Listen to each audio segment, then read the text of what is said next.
السلام علیکم ورحمۃ اللہ وبرکاتہ۔ اعوذ باللہ من الشیطان الرجیم، بسم اللہ الرحمن الرحیم۔ حدیث نبوی صلی اللہ علیہ وآلہ وسلم، حضور اکرم صلی اللہ علیہ وآلہ وسلم فرماتے ہیں میری امت میں 30 جھوٹے ہوں گے جن میں ہر ایک نبی ہونے کا دعویٰ کرے گا، جبکہ میں خاتم النبیین ہوں، میرے بعد کوئی نبی نہیں۔ روایت ابو داؤد نمبر 4252۔ آج کی اس ریکارڈنگ کا مقصد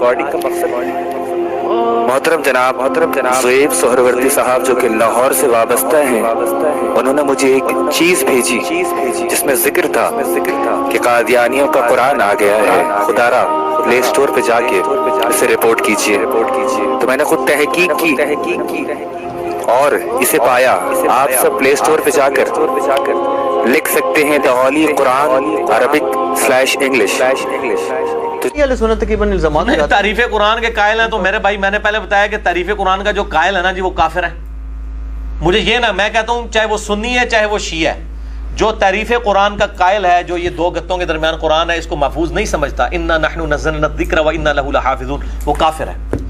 لیکن روایتوں کو اگر ان کی کتابوں میں آئی ہوئی روایتوں کو وہ ضعیف کہتے ہیں۔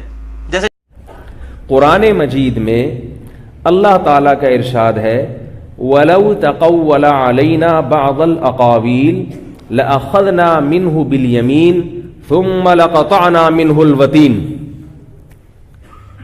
فرمایا کہ اگر محمد صلی اللہ علیہ وسلم جھوٹے نبی ہوتے، بلکہ جھوٹا نبی ہونا تو دور کی بات، کوئی ایک بات بھی ہماری طرف غلط منسوب کر دیتے، کوئی ایک مسئلہ بھی جو ہمارا قول نہیں ہوتا، ہماری رائے، ہمارا حکم نہ ہوتا، لیکن اپنی طرف سے گڑھ لیتے، پورا نبوت کا جھوٹا دعویٰ تو دور کی بات، ایک قول بھی اگر گڑھ لیتے لَأَخَذْنَا مِنْهُ بِالْيَمِينِ، ہم ان کو دائیں ہاتھ سے پکڑتے، ثُمَّ لَقَطَعْنَا مِنْهُ الْوَتِينَ، اور ان کی شہرک کاٹ ڈالتے، پنپنے نہیں دیتے ہم ان کو۔ تو مرزائی جو ہے نا، جو غلام احمد قادیانی کے مریدین ہیں، جو اس کے جھوٹی نبوت پہ ایمان لانے والے، وہ اس آیت کو پیش کرتے ہیں مرزا غلام احمد کی نبوت کے حق میں۔ توجہ ہے آپ حضرات کی؟ وہ کہتے ہیں کہ دیکھو اگر کوئی بھی شخص اللہ کی طرف جھوٹ باندھے تو قرآن میں اللہ کہہ رہا ہے اس کا دائیں ہاتھ پکڑ کے میں اس کی شہرت کاٹ دوں گا۔ یہ کنایا ہے کہ میں اس کو پنپنے نہیں دوں گا، اس کو میں ذلیل کر دوں گا، اس کو میں قتل کر دوں گا، اس کو میں، یعنی کچھ بھی سزا ایسی عبرتناک مل جائے گی اس کو کہ لوگوں کے سامنے اس کا جھوٹا ہونا واضح ہو جائے گا۔ تو کہتے ہیں مرزا کو تو نہیں ملی، مرزا نے تو اگر ہم یعنی جھوٹا نبی تھا تو ایک جھوٹ نہیں، پھر تو اس کی ہر بات اللہ پہ جھوٹ ہوگی نا۔ تو اتنے کروڑوں جھوٹ اس نے بولے، پھر بھی جناب دیکھو اس کے خلفاء لندن میں کیسی حکومتیں چل رہی ہیں ان کی، جناب دیکھو اس کے خلفاء لندن میں کیسی حکومتیں چل رہی ہیں ان کی، اور 100 سال ہو گئے قادیانی دنیا میں پھیلتے چلے جا رہے ہیں۔ یہ ایک بڑی لمبی چوڑی لسٹ ہے کہ انہوں نے قرآن پاک کے ترجمے وہاں تک پہنچا دیے ہیں جہاں تک ابھی تک 1.5 ارب مسلمانوں نے نہیں پہنچایا۔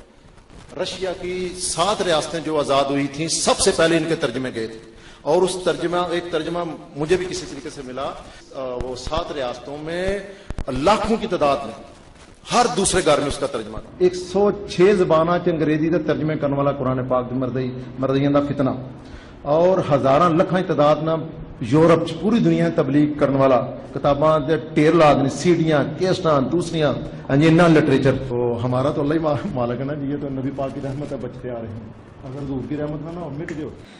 قادیانیت کے فتنے کو کوئی گزند نہیں پہنچا ہے ان کے غیر مسلم قرار دیے جانے سے۔ وہ فتنہ جوں کا توں پنپ رہا ہے، جوں کا توں پھیل رہا ہے، جوں کا توں وہ اپنے سرطان کی جڑیں پھیلا رہا ہے ہمارے معاشرے میں۔